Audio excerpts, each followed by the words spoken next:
Bienvenue à tous, c'est Info Soir. Voici les titres de ce mercredi. L'envoyé personnel du secrétaire général des Nations Unies va organiser une nouvelle réunion avec le Maroc, l'Algérie, la Mauritanie et le Polisario concernant le dossier du Sahara. Horst Köhler prévoit une nouvelle table ronde en mars prochain.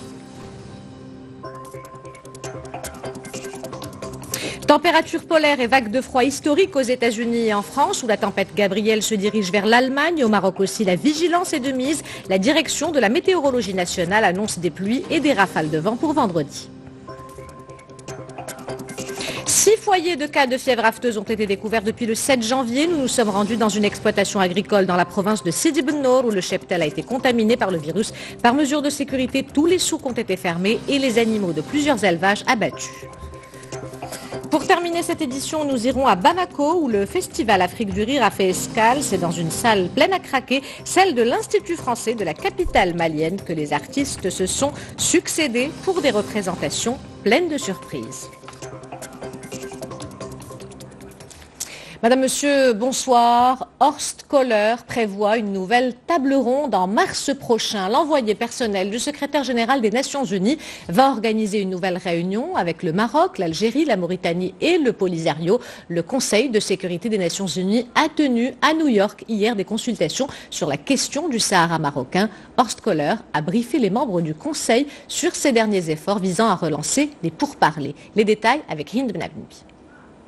Mars prochain, c'est la date annoncée pour la prochaine table ronde sur la question du Sahara marocain. L'envoyé personnel du secrétaire général des Nations Unies a briefé hier à New York les membres du Conseil de sécurité qui sont unanimes dans leur soutien aux efforts de Horst Köhler. Le contexte est très favorable selon Horst Köhler. L'envoyé spécial a le sentiment que ce processus connaît un nouvel élan.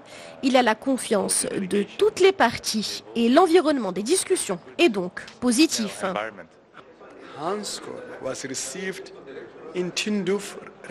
Horst Köhler a pu aller à Tindouf. Il a été reçu par Sa Majesté le roi Mohamed VI à Rabat et a pu aller à l'Ayoun, ce qui est une première. Il a pu se rendre dans cette ville pour discuter avec la population locale. Tout cela, pour nous, est très positif. L'envoyé personnel du secrétaire général des Nations Unies doit se réunir individuellement avec les 4 parties, Maroc, Algérie, Mauritanie et Polisario, au cours du mois de février, afin de développer un agenda de discussion. Que les parties se rencontrent est un premier pas. Nous devons aujourd'hui progresser. Horst Köhler a reçu le soutien du Conseil de sécurité, notamment pour ses propositions d'étudier la mise en place de mesures de renforcement de la confiance. Le mot d'ordre est aujourd'hui le réalisme. Ce processus demandera du travail de notre côté, comme de celui des parties concernées. L'intégration maghrébine était également au cœur des discussions au sein du Conseil de sécurité. Pour ses membres, la résolution de ce dossier est à même de développer le potentiel économique du Maghreb, qui est important, mais reste inexploité à cause d'un conflit qui n'a que trop duré.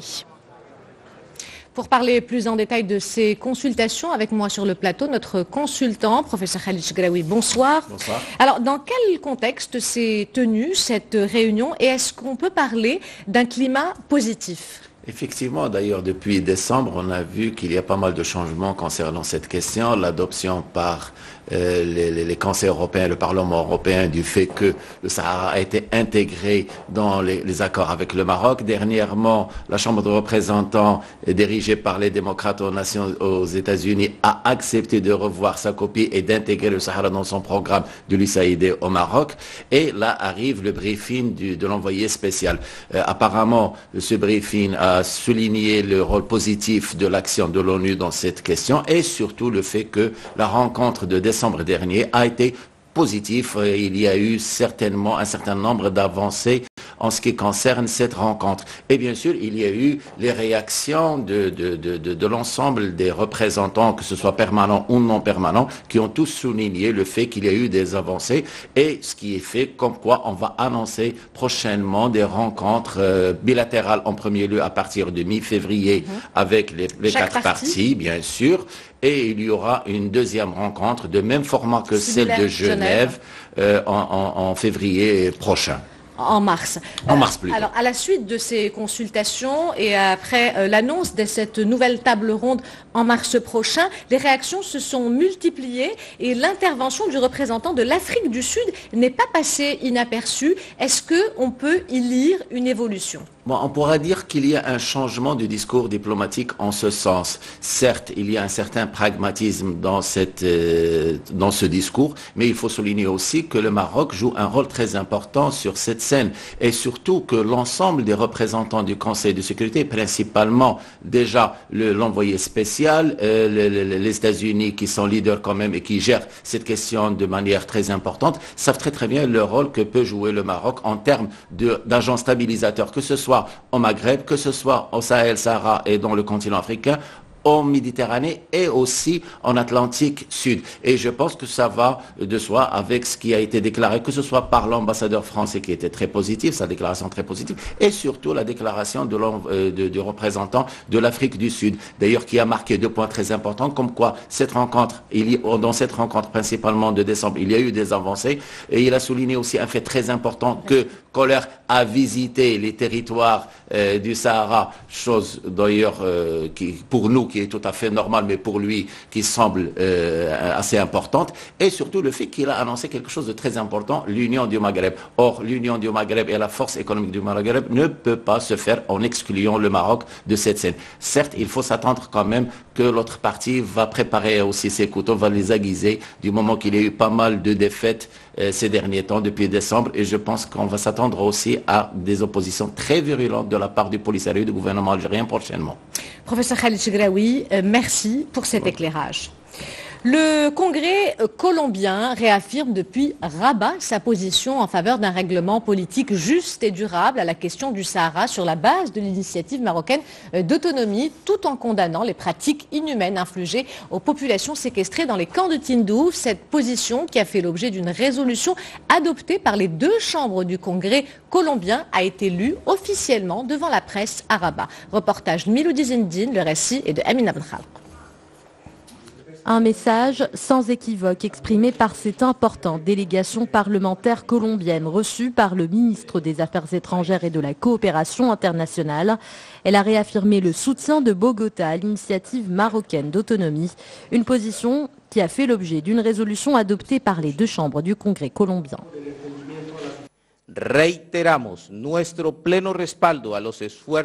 Nous réitérons notre plein soutien aux efforts déployés depuis 2007 par le Royaume du Maroc en faveur d'une solution politique juste, durable et mutuellement acceptable aux différends régionaux sur le Sahara, sur la base de l'initiative marocaine pour la négociation d'un statut d'autonomie de la région du Sahara.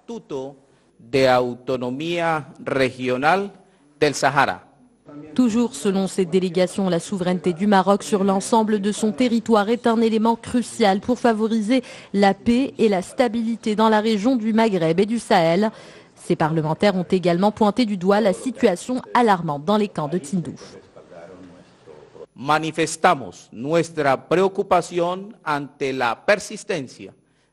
Nous exprimons notre préoccupation quant à la persistance des graves violations des droits de l'homme par le Front Polisario, notamment la restriction apportée à la liberté de mouvement, d'expression et de manifestation dans les camps de Tindouf. Nous exprimons également notre inquiétude face à la persistance de pratiques inhumaines d'une extrême gravité à l'encontre des populations séquestrées dans les camps de Tindouf. En contra de las poblaciones secuestradas en los campamentos de Tindouf. Le Congrès colombien a aussi appelé au recensement de ces populations conformément à la résolution 2414 du 27 avril 2018 du Conseil de sécurité des Nations Unies. Ces parlementaires ont ensuite salué la dynamique réformatrice enclenchée ces dernières décennies au Maroc. La zone de libre-échange continentale africaine au centre d'un entretien entre le ministre des Affaires étrangères, Nasser Bourita, et la secrétaire exécutive de la Commission économique des Nations Unies pour l'Afrique. Les discussions ont porté essentiellement sur la ZLECA et la ratification de l'accord établissant cette zone. Dans ce sens, Vera Songwe a mis en avant l'impact positif de cette zone sur les pays africains, notamment pour résoudre les problèmes liés au chômage et à l'emploi, notant que cet accord donnera accès à un marché de 2 milliards de personnes et favorisera l'intégration économique du continent. La secrétaire exécutive de la Commission économique des Nations Unies s'est entretenue, comme on le voit sur ces images, avec le chef du gouvernement. Et à l'issue de cet entretien avec Saïd Letmani, la secrétaire exécutive de la Commission économique des Nations Unies pour l'Afrique s'est exprimée. Je vous propose d'écouter Vera Songwe. Nous avons d'abord remercié le Premier ministre pour le fait que le Maroc va abriter la conférence des ministres des Finances africains. Deuxièmement, nous avons parlé de la zone de libre-échange continental africain et la ratification du Maroc. Et finalement, la question du chômage et de l'emploi et comment est-ce que le bureau de Rabat de la Commission économique pour l'Afrique peut aider à réfléchir sur ces problèmes pour voir un peu, avec la croissance que vit le Maroc aujourd'hui, comment est-ce que nous pouvons aussi s'assurer que les jeunes et les femmes surtout peuvent aussi intégrer cette croissance en trouvant de l'emploi et pourquoi pas par la question de la digitalisation et l'auto-économie et l'indépendance de la communauté marocaine. Direction à présent le Soudan où les autorités ont annoncé la libération de toutes les personnes détenues depuis le début du mouvement de contestation contre le président El-Béchir. Selon des ONG de défense des droits humains, plus de 1000 manifestants, leaders de l'opposition, militants et journalistes ont été détenus depuis le début des manifestations le 19 décembre. Depuis plus d'un mois, le Soudan est secoué par un mouvement de protestation engendré par la décision du gouvernement de tripler le prix du pain. Les manifestations se sont rapidement transformées en mouvement anti-gouvernemental pour demander la démission du président El-Béchir au pouvoir depuis 3 décennies.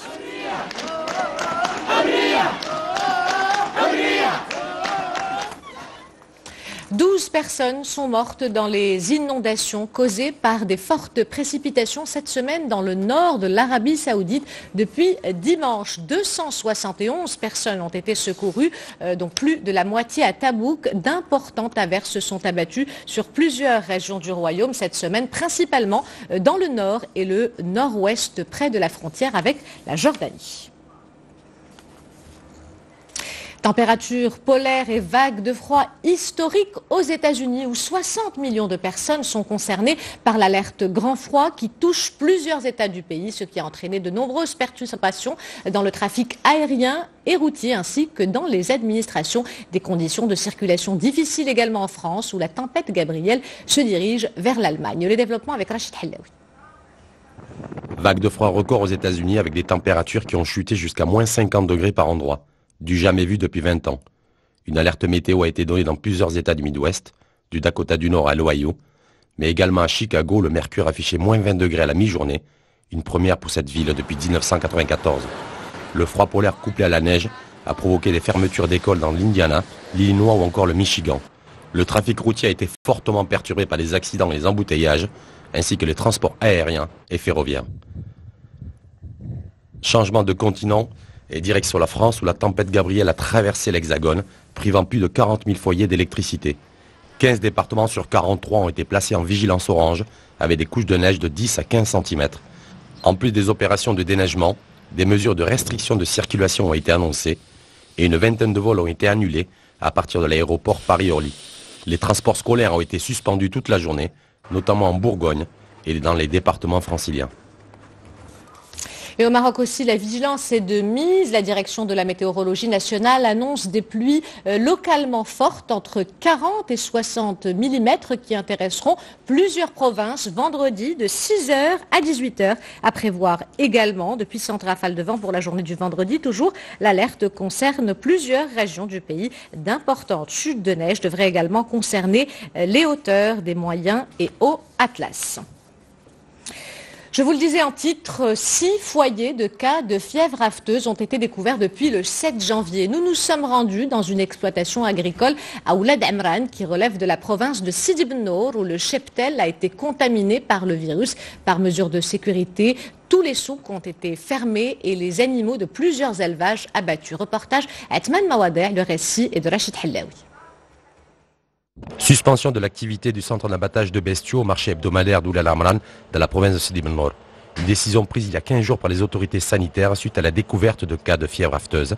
60 vaches et 145 moutons ont été incinérés pour éviter tout risque de propagation du virus. Les autorités sanitaires ont eu des doutes sur une de mes vaches. Ils ont procédé à des analyses et ensuite ils ont décidé d'abattre 28 vaches. Une série de mesures a d'ores et déjà été prise, comme la vaccination de bêtes qui auraient pu être en contact avec le foyer d'épidémie. Des vaccins seront généralisés et étendus à l'ensemble du cheptel. Près de 200 000 ovins vont être vaccinés. Et pour le moment, nous en avons vacciné 40 000. Grâce aux efforts fournis par les vétérinaires et les autorités locales.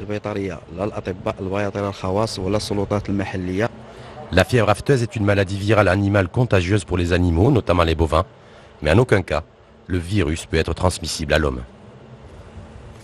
Les médecins qui le surveillaient avaient déjà informé le père concernant l'état critique du nourrisson et sa difficulté à respirer. Le bébé de la jeune femme décédée lundi matin à l'hôpital Cheikh Khalifa de Casablanca des suites d'une grippe A H1N1 est également décédé. C'est le papa qui a annoncé ce décès sur les réseaux sociaux.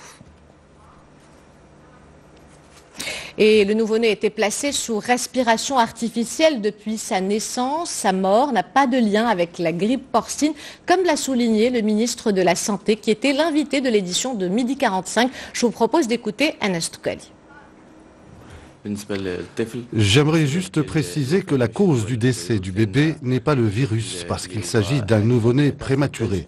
Il est né avant l'accomplissement de 31 semaines de gestation, ce qui diminue, selon les spécialistes, les chances de survie. L'hôpital a procédé à l'analyse d'un échantillon qui a démontré que le bébé n'était pas atteint du virus.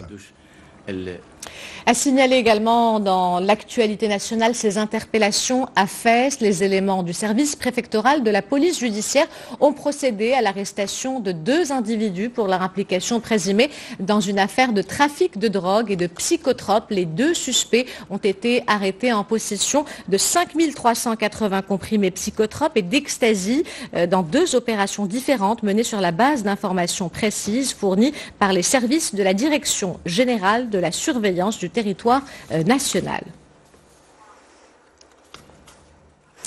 Et les efforts consentis par les services de la sûreté en matière de lutte contre le trafic des stupéfiants ont permis la saisie de 1 357 224 comprimés psychotropes en 2018, un chiffre dévoilé par le ministre de l'Intérieur, Abdouafil Ftit, qui a répondu hier à une question orale à la Chambre des conseillers sur la prolifération des drogues et des comprimés psychotropes.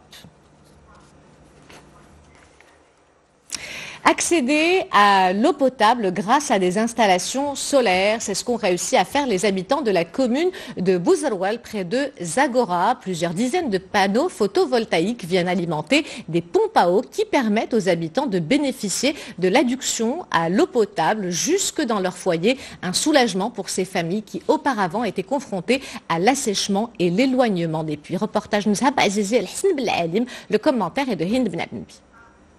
Nous sommes à près de 35 km de Zagora dans la commune de Bouzerwal. Ici, la vie des habitants a changé depuis l'installation d'un projet d'adduction en eau potable.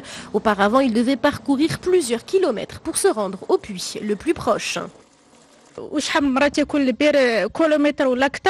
Le puits est situé à plus d'1 kilomètre et on devait y aller pour chercher de l'eau pour nous, mais aussi pour abreuver notre bétail. On n'avait pas assez d'eau pour se laver, pour faire la cuisine ou pour faire la vaisselle. Depuis 2012, c'est une association locale qui gère l'installation solaire qui permet à près de 5000 habitants de 2 douars de la zone d'avoir accès à l'eau potable et ce grâce à l'installation de 80 panneaux solaires. L'eau est disponible dans les robinets 24 heures sur 24. 80 000 dirhams ont été investis pour installer 410 compteurs d'eau. Le projet a été lancé il y a 7 ans par l'INDH et sa gestion a été reprise par la population locale. Une manière de lutter contre le désenclavement, de faciliter la vie des populations locales tout en faisant appel à des solutions respectueuses de l'environnement. Pour terminer cette édition, nous allons à Bamako où le Festival Afrique du Rire a fait escale. C'est dans une salle pleine à craquer, celle de l'Institut français de la capitale malienne, que les artistes se sont succédés pour des représentations pleines de surprises. Plus de 300 personnes ont assisté au spectacle. Le reportage de nos envoyés spéciaux Rita Saha et Amin Hiddo.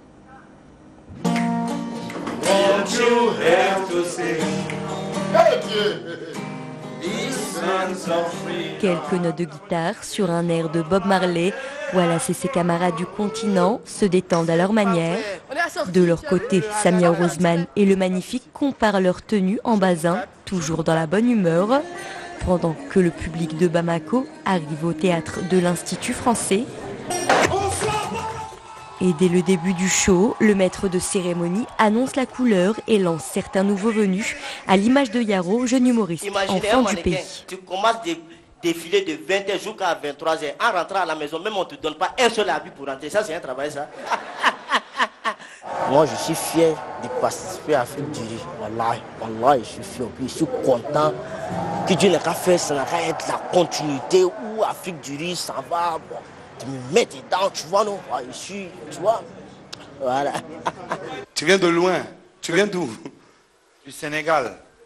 Certains humoristes bien connus du public africain ont joué pour la première fois dans la capitale malienne. On dirait que c'est un croissant d'hier, hein? Moi, je veux un croissant d'aujourd'hui. Il m'a regardé, il m'a fait ça. Si tu veux un croissant d'aujourd'hui, il faut venir demain.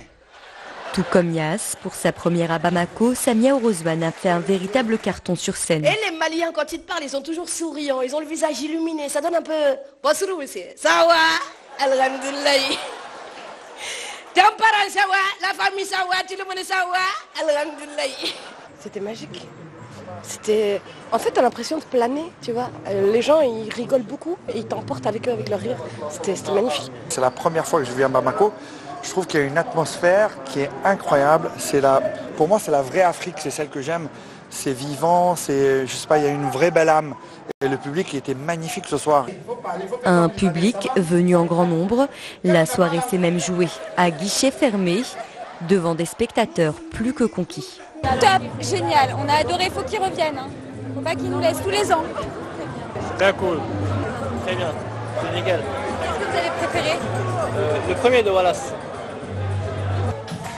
Et pour clôturer en beauté cette avant-dernière soirée du festival, le reggaeman ivoirien Tiken Jaffa Koli est monté sur scène en compagnie des humoristes le temps d'une chanson, d'un moment inoubliable qui restera à jamais gravé dans l'histoire de l'Afrique du Rire.